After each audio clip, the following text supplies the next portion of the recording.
Hey there, Robert Axon, the State Party Vice Chair with you again, joined here with Stewart Peay, one of our candidates for State Party Chair in the upcoming organizing convention. A reminder to you state delegates, May 1st we will have our convention here in Salt Lake County at the Maverick Center. We look forward to seeing you there in person. In addition to the May 1st convention, we will have some activities and events in the day before and earlier that morning. I would encourage you to go to utahgop.org to see some of those events and figure out ways that you can participate. Separate from that, we appreciate what you're doing as a state delegate, engaging with and vetting these candidates, these folks who have been willing to put their name forward and offer themselves up as a servant to our state and to the party. As you know, we've been doing these conversations with the various candidates for State Party Chair today. Look forward to having you watch each of these videos, getting to know them better. And we appreciate, Stewart, you joining with me today and participating in this. And most importantly, thank you very much for being willing to put your name forward. Well, thanks. It's great to be here with you today, Rob. No, absolutely. So diving right in, obviously we've got a few thousand delegates that get to go through this process, and we want to give them a chance to get to know you a little bit better and the other candidates. And so tell them, starting off, what's something that is unique about you that they might not know? Sure. So when I was in Iraq with the United States Army, we actually spent 3 weeks living in a house that belonged to Uday Hussein before he was brought down by the United States military. It's a pretty exciting time. Wow, no, that's a fascinating one. I think I might have to ask you a little bit more about this after. Tell us something about you professionally, a challenge specifically that you've gone through either in your personal life, professional life, that was a formative experience and leaves you ready to help others or to serve. Sure. So one of the things that happened when I went on that Iraq mission was I just barely gotten out of law school, about 6 months. I'd started a new job. We were finally kind of on top of life, or at least so we thought. And then I was pulled out of the practice of law for 16 months and had to start over again. And it was a tough experience, as you can imagine. All of a sudden you're back at square one after you thought, hey, we've moved on here. And what it taught me was when there are times to serve, you have to give up professional things. You have to learn to sacrifice. You have to figure out how to prioritize things. And that'll play into this job, which is very demanding. It's been very demanding to be the county chair at this Utah County level. But I figured out how to balance that and how to put things first at the right time. And so that's a challenge I've had and something I learned from.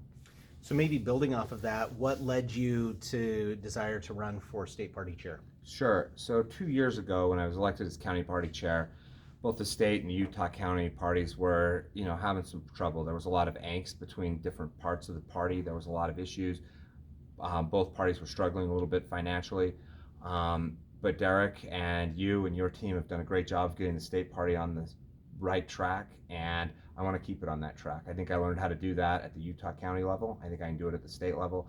So I thought, this is a great opportunity to serve the party, to push us forward and to keep us moving in the right direction.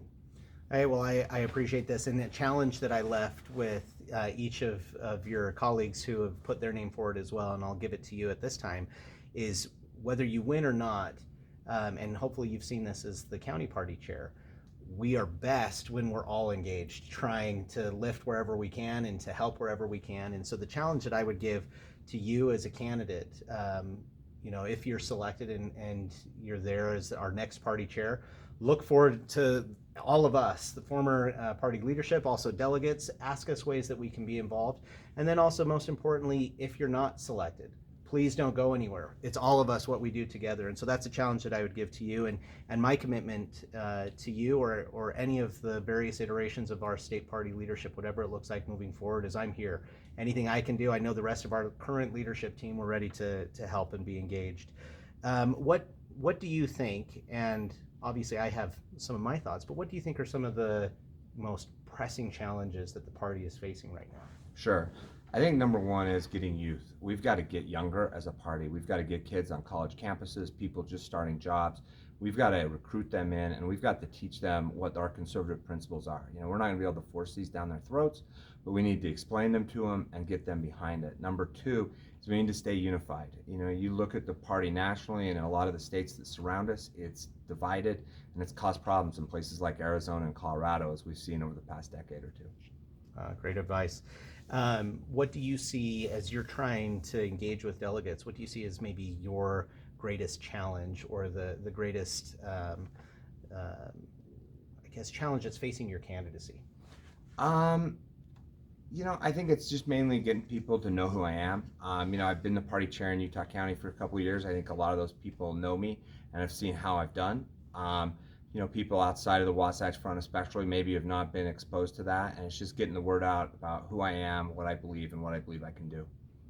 Now, you've seen this at the county party level. Obviously, this exists at the state party level, but as party leadership, there's a host of audiences and a host of constituents that we serve, whether you're working on behalf of fellow elected officials within the party, so elected members of the state central committee or other county party chairs. We've got donors, there's elected officials, there's candidates, there's grassroots activists, there's lay Republicans, there's future Republicans, former Republicans, there's Democrats, average Utahns. We have all these audiences that we have to navigate. How will you approach, if you're selected as our state party chair, maintaining the focus and the relationship with each of those respective audiences? Right. So I think the most important thing is listening. One of the things, our county executive committee in Utah County has a bunch of those different groups in it. We've got some people that are, farther right. We've got some people that are moderate. We've got some people from the rural part of Utah County. We've got some people from Provo, a little bit more metropolitan. And what I found in those meetings is for me to be able to talk to that group as a whole, I've got to listen to the individuals. And if you listen to those different constituencies, if you will, you can figure out, okay, this is the message we need to put together. This is what each group needs to hear, but more importantly, this is what they all need to hear at once. So I think listening and understanding is the key to that. That's a great challenge for all of us, right? The more you listen, you tend to learn things. And what I find in my life, certainly I found working in the party, I don't know what I don't know. And as soon as I slow down and stop listening, I'll continue to just be ignorant on certain issues and be ignorantly, blissfully unaware that I don't know those. And it's when I listen and engage with folks, there's so many great ideas and so many people, certainly within the party and certainly throughout our state of Utah, that are willing to proffer an idea and then try to fight and work for its adoption or anything else. And so I think that's an important one for all of us, is to listen. Right, and if I want to follow up on that, my first time I campaigned, we set up a bunch of cottage meetings with delegates, and I expected that was going to be my opportunity to show, my infinite wisdom with them. And what I quickly learned was this was my opportunity to learn. And normally it was through their questions. They didn't necessarily make arguments or anything. They asked questions, and I thought, okay, what that question's getting at. I figured those issues out and came back, because like you say, you don't know what you don't know, and that starts out as a scary thing, but it kind of became an exciting opportunity for me to learn and grow. Oh, very nice. Tell me, May 2nd comes along. Let's say you're selected the day before, and so it's your first day as the elected state party chair here in the state. What do you want to accomplish over the next couple of years? Well, the first thing I want to do is I want to make sure we hold on to Congressional District 4. In Utah County, we fought hard for that. We got our voters out in Utah County, and it helped.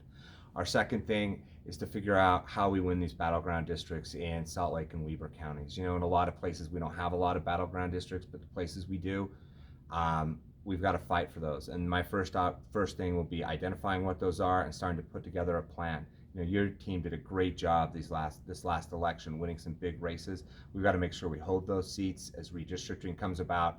If there's new seats we can challenge, new seats we can take back, or new seats we have to defend, we have to prioritize those and start to win those and keep winning those. So I certainly love that focus on campaigns. Tell me, what do you think the specific role of the state party chair is during and as it relates to the campaign season within the party? Sure. I think there's a couple things. I think number one, leading up to that is to raise money and to, just to raise money and to get the resources we need. The second thing is to get everybody on the same page, working together so we can get the volunteers. The third thing, and Austin Cox and I are running together, he's my vice chair, is to get a good strategic political plan out so we run these races as well as we can together. The more synergy we can get from them, the better our resources, or the farther our resources will go, and the better our message will be. What's the number one priority for the Utah Republican Party, or what should it be? It should be to win elections and to put conservatives into office. I've already talked about the 4th Congressional District a couple times. If we want to knock or if the Republican Party wants to knock Nancy Pelosi out of the Speaker's chair, we can't lose the 4th Congressional District in a very red state. By the same token, we have to make sure we maintain our majorities in the state legislature. Democrats across the country, including in neighboring states like Colorado, have taken those over. And losing legislative power and supermajorities like we have now will only bring about worse change for us. And we've got to make sure we protect those majorities. So as we're asking some of these questions and questions that I've asked some of your cohort, there's obviously some concern over what's happening in Utah and around Utah. We're a great place, we're a magnet that people want to come to, but there's also this concern of moving and moderating some of the principles that we know are tried and true. But when somebody's just coming to the state, they might not see and understand that cultural experience of self-reliance and community and social connectiveness. What are some things that you think that are most important for us collectively as all Republicans to focus on that can help bridge that introduction for those that are coming into the state? Sure. So a couple of my closest neighbors moved in from Portland, Oregon, and from Denver, Colorado. And they would not be what I would say are typical Utah Republicans. However, they lean right. And when both of them moved in here 3 or 4 years ago, their question for me was, what is going on in the Utah Republican Party? Why is there all this strife? What's going on? And I think the first thing to welcome these types of people is to make them know that we are a functioning and effective team. I think number 2 is to explain, listen, the reason you moved here for this great job is a result of low regulation, of good schools and a good transportation network, and tell them, those are the things we as Republicans are focused upon, and those things allow for self-reliance, they allow for self-growth, they allow for happy families. I think we focus just on those core principles with them, and then we build out from there, because they want what everyone wants, right? A great place to live, a great job, and we're supplying, 40, 50 years of Republican dominance in this state allows for that. We need to explain why that allows for that, and I think they'll be very receptive. I know these people have become good, solid Republicans over the last few years. So obviously there's a lot to do, and we've talked a little bit about this with folks right now of some of the things that we have to do immediately moving forward collectively as Republicans and individually within our own spheres. If you're so lucky as to be selected, what are you most looking forward to in that process? I am most looking forward to what I've already started, and that is just getting out and meeting people. I've been lucky enough to attend the convention in Washington County. I was at the convention in Emery County, and we were at the Lincoln Day dinner last night in Cache County. I love meeting with delegates. I love meeting with elected officials, talking with them about the party, figuring out how to drive home our message and how to solve the issues that we face as a party. Very important conversations that we've had, and hopefully this gives folks a chance to get to know you a little bit better, and obviously delegates continue to vet each of these candidates. You are hearing from them through text message, I'm sure, and emails and Facebook posts and everything else. Hopefully these videos have also been helpful, and we'll continue to do these as a party for the other offices as well. Tell us, as you're wrapping up, and let folks know, give the 30 seconds pitch and the 30-second elevator speech as to why you should be the one that they vote for when it comes on May 1st. Sure. So when I took over as the county party chair in Utah County, we were in debt. We had just lost the 4th Congressional District, and we weren't functioning as a party. Today, we've got about $20,000 to $25,000 on hand as I leave. We have won the 4th Congressional District back. The last 6 or 7 votes we've taken as a county executive committee have all been unanimous, and some of these have been on tough topics. I've been able to build consensus. I've been able to raise money. I've been able to help our party win elections. That is the trail that Rob and Derek and their team have got this party on. There's no reason to look back now. We need to stay on that trail, on those tracks, drive home our message, and continue to win elections. Well, Stewart, thank you very much for these few minutes to get to know you a little bit better, and thank you all of you that have joined us in watching these videos. Again, the role of a state delegate is something that is time-honored and very appreciated here in the state. I'm convinced so much of what Stewart has talked about, of the success our state has, not only comes from the elected officials that we put forward, but it comes from the everyday Utahns, you and me, who try to help, try to engage in the party, and we volunteer our time to do so. So thank you for doing that very thing. We'll see you on May 1st at the Maverick Center, and we look forward to being in person. All the best.